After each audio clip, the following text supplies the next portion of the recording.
দৈনিক ইত্তেফাক 20 আগস্ট মঙ্গলবার। প্রধান খবর। পঞ্চদশ সংশোধনী বাতিল প্রশ্নে রুল যা আছে এই সংশোধনীতে। তত্ত্বাবধায়ক সরকার ব্যবস্থা বাতিল।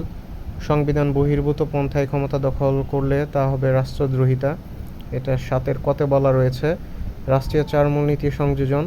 সংসদের সংরক্ষিত নারী আসন 45 থেকে বাড়িয়ে 50। দেশের সব মেয়র চেয়ারম্যান অপসারণ। ইউপির ব্যাপারে ভিন্ন সিদ্ধান্ত। নাগরিক সেবা নিশ্চিতে নতুন অধ্যাদেশ সিদ্ধান্ত। 12টি সিটি কর্পোরেশন, 495টি উপজেলা পরিষদ, 61টি জেলা পরিষদ, 330টি পৌরসভায় প্রশাসক নিয়োগ। স্থানীয় সরকারকে পরিচ্ছন্ন করার একটি প্রচেষ্টা। স্থানীয় সরকার উপদেষ্টা। শেখ হাসিনা সহ সাবেক মন্ত্রী এমপিদের বিরুদ্ধে আরও হত্যা মামলা, আন্তর্জাতিক অপরাধ ট্রাইব্যুনালে অভিযোগ।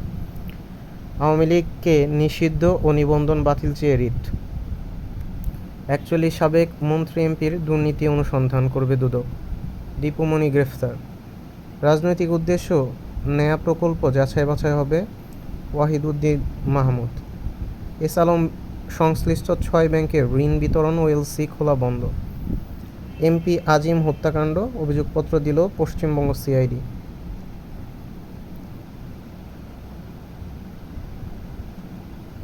দুই নম্বর পেজে রয়েছে রাস্তায় পড়েছিল সাবেক স্বরাষ্ট্রমন্ত্রীর গাড়িটি। বিদেশের আরও খবর। মার্কিন প্রেসিডেন্ট নির্বাচন আরও এক জরিপে ট্রাম্পের চেয়ে এগিয়ে কমলা। কমিউনিটি হেলথ কেয়ার প্রোভাইডারদের বেতন 13 বছরেও বাড়েনি। চাকরি রাজস্বকরণের দাবিতে সাবেক সমাবেশ। করোনার সময় ছাঁটাই হওয়া ব্যাংক কর্মীদের পুনর্বহালের দাবিতে মানববন্ধন। যুদ্ধবিরতি ও জিম্মি মুক্তি চুক্তির লক্ষ্যে ইসরায়েলে মার্কিন পররাষ্ট্রমন্ত্রী।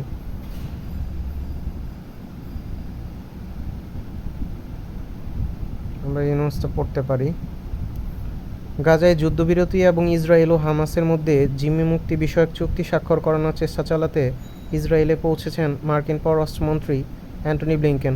তিনি বলেছেন, যুদ্ধ থামানোর এটাই হয়তো শেষ সুযোগ। তিনি গতকাল ইসরায়েলের প্রধানমন্ত্রী নেতানিয়াহুর সঙ্গে বৈঠক করেন। বৈঠক শেষে যুদ্ধবিরতির বিষয়ে তিনি আশাবাদ ব্যক্ত করেন। গত বছর অক্টোবরে গাজা যুদ্ধ শুরু হওয়ার পর এ নিয়ে নবমবারের মতো এই অঞ্চলে সফরে গেলেন ব্লিংকেন। এই সফরের কিছুদিন আগেই ইসরায়েল ও হামাসের মধ্যকার বৈরিতা এবং ব্যবধান দীর্ঘদিনের স্থায়ীভাবে দূর করার লক্ষ্যে মার্কিন পররাষ্ট্রমন্ত্রী কিছুটা পরিবর্তিত নমনীয় এক প্রস্তাব উপস্থাপন করেছিলেন। এর আগে গত সপ্তাহে কাতারের রাজধানী দোহায় গাজা যুদ্ধ নিয়ে দুপক্ষের মধ্যে আবার আলোচনা শুরু হয়। মূলত তারপর থেকে যুদ্ধবিরতির বিষয়ে মার্কিন যুক্তরাষ্ট্র একটা চুক্তির ব্যাপারে আশাবাদ ব্যক্ত করে আসছে, যদিও যুদ্ধবিরতির বিষয়ে দৃশ্যমান তেমন কোনো অগ্রগতি নেই বলে জানিয়েছে হামাস। পেজ নম্বর 3। মানবিক সহায়তা কর্মীদের সুরক্ষা ও টেকসই রোহিঙ্গা কর্মসূচির দাবি। বিশ্ব মানবিক দিবস উপলক্ষে আলোচনা সভা। মানবিক সহায়তা কর্মীদের সুরক্ষা এবং টেকসই রোহিঙ্গা কর্মসূচির দাবি।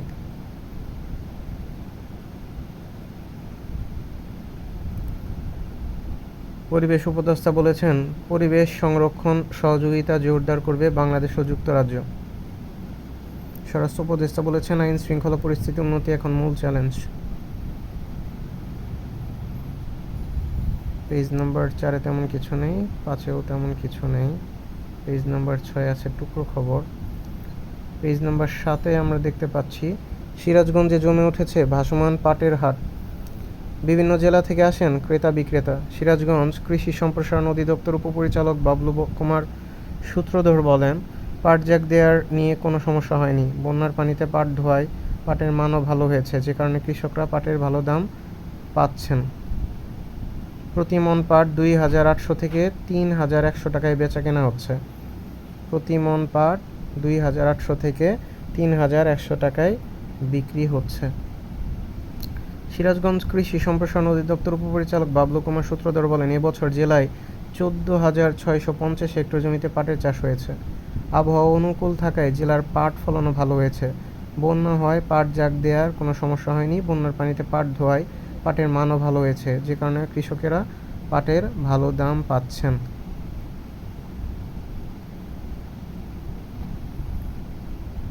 পেজ নাম্বার 8-এ রয়েছে মতামত। থামতে জানতে হবে। বিশ্ববিদ্যালয়ের স্বায়ত্তশাসন ও উপাচার্য নিয়োগ। স্মার্টফোন আসক্তি, মাঙ্কি পক্সের সতর্কতা। আফ্রিকার দেশ কঙ্গোতে প্রথম শনাক্ত হয়েছিল মাঙ্কি পক্স বা এমপক্স। এমপক্স বা মাঙ্কি পক্স বা বাদর বসন্ত নামে পরিচিত ছিল। এমপক্স দ্বারা সৃষ্ট একটা সংক্রামক রোগ, যা মানুষ ও কিছু প্রাণীর দিয়ে ঘটতে পারে। এই রোগটি আবার দেখা দিয়েছে। এই রোগের লক্ষণগুলোর মধ্যে রয়েছে জ্বর, মাথা ব্যথা, পেশি ব্যথা, পিঠে ব্যথা, দুর্বলতা, ফোলা লসিকা গ্রন্থি এবং ত্বকের ফুসকুড়ি বা ক্ষত। এর আক্রমণের কারণে গুরুতর ক্ষেত্রে মুখ, চোখ এবং যৌনাঙ্গ সহ পুরো শরীর ক্ষত তৈরি হতে পারে। আফ্রিকা মহাদেশ পেরিয়ে এই সংক্রামক রোগ ছড়িয়ে পড়েছে ইউরোপ, সুইডেন এবং এশিয়া মহাদেশেও। পাকিস্তানে মাঙ্কি পক্সের রোগী শনাক্ত হয়েছে বলে জানিয়েছে দেশটির উত্তরাঞ্চলীয় খাইবার পাখতুনখাওয়া প্রদেশের স্বাস্থ্য বিভাগ। যেহেতু এই রোগ ছড়িয়ে পড়েছে, তাই আমাদের সর্বোচ্চ সতর্কতা অবলম্বন করতে হবে। এমপক্স রোগের লক্ষণ প্রকাশিত হওয়া মাত্রই চিকিৎসা সহায়তা নিতে হবে। ইতিমধ্যে বিমানবন্দর, নৌপথ এবং অন্যান্য প্রবেশপথে কঠোর সতর্কতা অবলম্বন করার নির্দেশ দেওয়া হয়েছে, যাতে সংক্রমিত কোনো ব্যক্তি দেশে প্রবেশ করতে না পারে। স্বাস্থ্য অধিদপ্তর জানিয়েছে, বাংলাদেশ মাঙ্কি পক্সে এখনও কারো সংক্রমিত হওয়ার খবর পাওয়া যায়নি, তাই আতঙ্কিত না হয়ে সবাইকে সতর্কতা অবলম্বন করতে হবে। পেজ নাম্বার 9, পোশাক শিল্পের সক্ষমতা বাড়াতে হবে, বলেছেন মহিউদ্দিন রুবেল। এই শিল্পে প্রবৃদ্ধির জন্য রাজনৈতিক স্থিতিশীলতা এবং একটা নিরপেক্ষ ব্যবসায়িক পরিবেশ অপরিহার্য। শিল্পের জন্য দক্ষতা, স্বচ্ছতা এবং সহায়তা নিশ্চিত করতে ব্যাংকিং, শুল্ক এবং কর বিভাগে সংস্কার আনা প্রয়োজন। এছাড়া বৈশ্বিক মানের সঙ্গে সঙ্গতি রেখে কমপ্লায়েন্স প্রতিপালন করতে হবে।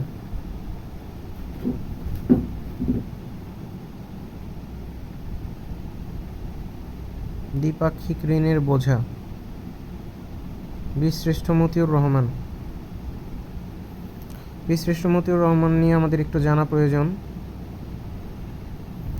আমাদের মুক্তিযুদ্ধের 7 বীর শ্রেষ্ঠের অন্যতম ফ্লাইট লেফটেন্যান্ট মতিউর রহমান মুক্তিযুদ্ধ চলাকালে 20 আগস্ট শহীদ হন। 1971 সালে জানুয়ারি মাসের শেষ সপ্তাহে 2 মাসের ছুটিতে সপরিবারে ঢাকায় আসেন মতিউর রহমান। 25 মার্চ কালরাত্রিতে ছিলেন রায়পুরের রামনগর গ্রামে। যুদ্ধ শেষ হলে ভৈরবে একটি প্রশিক্ষণ ক্যাম্পে খুলে প্রশিক্ষণ দিতে থাকেন। যুদ্ধ শুরু হলে ভৈরবে একটি প্রশিক্ষণ ক্যাম্প খুলে প্রশিক্ষণ দিতে থাকেন যুদ্ধে অংশ নেওয়া আগ্রহীদের।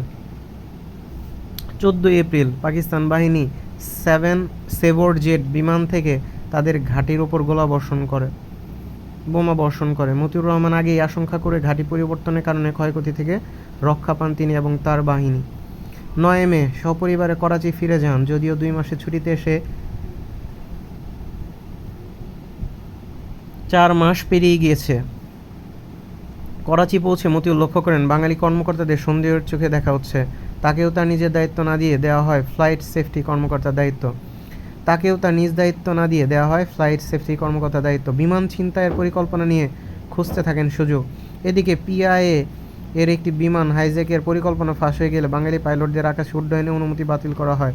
মতিউর তখন করাচির মশরুর বিমান ঘাঁটির বেস ফ্লাইট সেফটি কর্মকর্তা। এর আগে ছিলেন ফ্লাইট ইনস্ট্রাক্টর। ছাত্রদের বিমান চালনার প্রশিক্ষণ দিতেন। তার অনেক পাকিস্তানি ছাত্রের একজন রশিদ মিনহাজ। মতিউর জানতেন সে একা আকাশে উড্ডয়নের অনুমতি পাবে। 1971 সালে 20 আগস্ট শুক্রবার ফ্লাইট শিডিউল অনুযায়ী মিনহাজের উড্ডয়নের কথা আজ। মতিউর পূর্ব পরিকল্পনা মতো দপ্তরে গিয়ে নির্ধারিত সময়ে গাড়ি নিয়ে চলে যান রানওয়ের পূর্ব পাশে।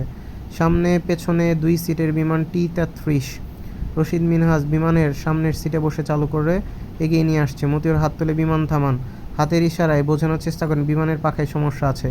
মিনহাজ বিমানের ক্যানোপি খুলতে মতিউর তাকে ক্লোরোফর্ম দিয়ে অজ্ঞান করে বিমানের পেছনের সিটে লাফিয়ে উঠে বসেন। কিন্তু জ্ঞান হারানোর আগেই মিনহাজ বার্তা দিতে সক্ষম হয়েছিল, আই হ্যাভ বিন হাইজ্যাকড। ছোট পাহাড়ের আড়ালে থাকায় কেউ দেখতে না পেলেও নিয়ন্ত্রণ টাওয়ার শুনতে পেরেছিল সেটি। বিমানে নিয়ন্ত্রণ নিয়ে মতিউর ছুটছেন। রাডার ফাঁকি দেওয়ার জন্য নির্ধারিত উচ্চতার চেয়ে অনেক নিচ দিয়ে বিমান চালাচ্ছিলেন।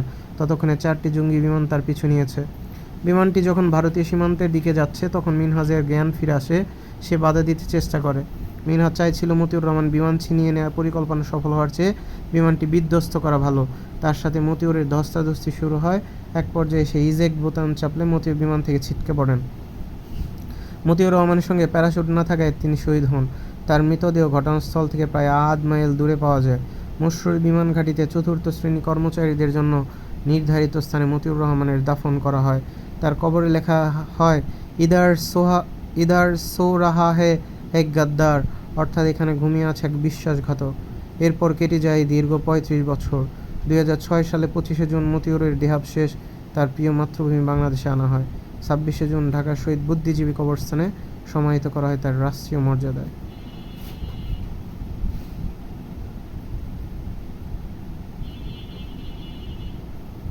এদিকে একটি কবিতা রয়েছে, সকলের কাম্য, খালেদ হোসাইন। আমাদের মর্তে বেশিরভাগ লোক চায় থাকি বেঁচে বর্তে, খুব লোভী লোক কম আছে তবু মোক্ষম, কিছু কিছু বান্ধা আর কিছু বোঝে না তো, বোঝে শুধু ধান্দা। এটা চায় ওটা চায়, নদী জল ঘোটা চায়, ঘোলা জলে মাছ চায়, মানুষের বাচ্চায় বাড়ি চাই গাড়ি চাই, টাকা কাড়ি কাড়ি চাই, রাজকীয় ভোজে চায় আর সেটা রোজে চায়। এত কিছু পেতে হলে করা লাগে ছিনতাই, মাথার ঢোকে না তাই কল্যাণ চিন্তায়। গণমানুষের মাঝে নেমে আসে ঝঞ্ঝা, আর কত অনাচার যত চায় মন চা। নিপীড়ন শোষণের থাকে না তো অন্ত, রক্তের রং মাখে নখ আর দন্ত। অনেক হয়েছে শেষ শোক ষড়যন্ত্র, সকলের কাম্য মানুষের সাম্য।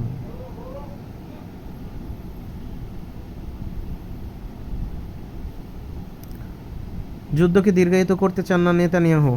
বোঝা যাচ্ছে ইসরায়েল ফিলিস্তিনি যুদ্ধের অবসান ঘটতে পারে, আমরাও আশাবাদ ব্যক্ত করি। নতুন যুদ্ধের সংখ্যা, বেলারুশ সীমান্তে লক্ষাধিক ইউক্রেনীয় সেনা মোতায়েন। গাজায় ইসরায়েল হামলা কিন্তু চলছেই এবং সেখানে ১৬ ফিলিস্তিনের প্রাণ আরও গিয়েছে। তেল আবিবের হামলায় দায় স্বীকার হামাস ও ইসলামিক জিহাদের।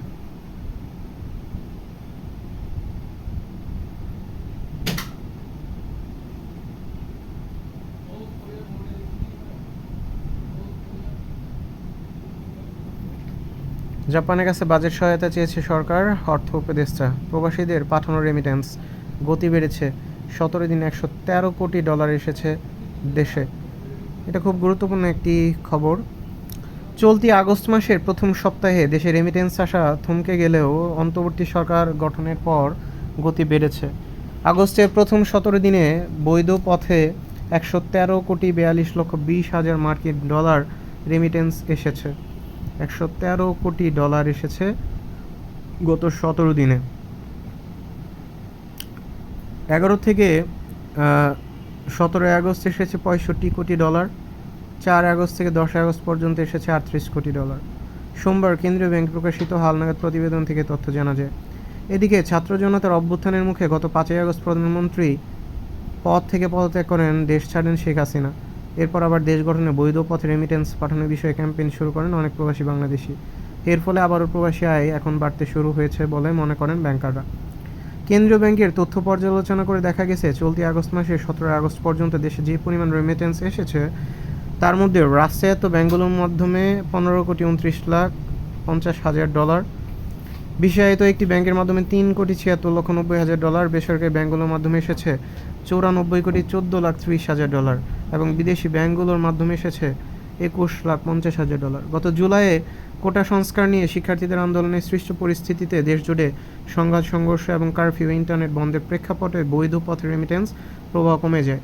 ওই সময় দেশে বৈধ পথে ব্যাংকিং চ্যানেল রেমিটেন্স না পাঠানোর বিষয়ে ক্যাম্পেইন করেন অনেক প্রবাসী, যার প্রভাব পড়েছিল প্রবাসী আয়ে।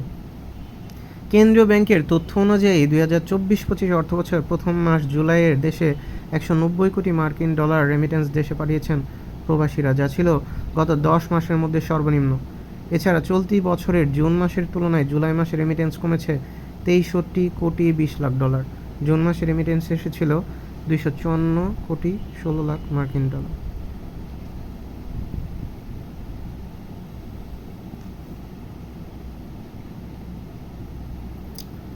১৬ নম্বর পেজ, হুতিদের বিরুদ্ধে যুদ্ধ ঘোষণা করতে বাদশার স্বাক্ষর জাল করেছিলেন সৌদি যুবরাজ। আপনার নেতৃত্ব গণতান্ত্রিক নির্বাচনের ক্ষেত্রে গুরুত্বপূর্ণ ভূমিকা পালন করবে, ডক্টর ইউনূসকে জাতিসংঘ মহাসচিবের বার্তা। বাংলাদেশের অন্তর্বর্তীকালীন সরকারের প্রধান উপদেষ্টা হিসেবে দায়িত্ব গ্রহণের পরিপ্রেক্ষিতে জাতিসংঘ মহাসচিব অ্যান্তোনিও গুতেরেস ডক্টর মোহাম্মদ ইউনূসকে একটি লিখিত বার্তা পাঠিয়েছেন। তিনি বাংলাদেশ শান্তি প্রতিষ্ঠা পুনঃপ্রতিষ্ঠা এবং সংসদীয় নির্বাচন আয়োজনের প্রচেষ্টার প্রশংসা করেন। শুভেচ্ছা বার্তায় জাতিসংঘ মহাসচিব বলেন, এই অন্তর্বর্তীকালীন সময়ে আপনার নেতৃত্ব বাংলাদেশ সহিংসতা অবসান, জবাবদিহিতা নিশ্চিত করুন এবং আইন শৃঙ্খলার পুনঃপ্রতিষ্ঠা এবং গণতান্ত্রিক নির্বাচনের দিকে অগ্রসরের ক্ষেত্রে গুরুত্বপূর্ণ ভূমিকা পালন করবে। জাতিসংঘ মহাসচিব চিঠিতে আরও বলেন, আমাদের প্রত্যাশা বর্তমান অন্তর্বর্তীকালীন সরকার একটি অবাধ নিরপেক্ষ নির্বাচনের ব্যবস্থা করবে।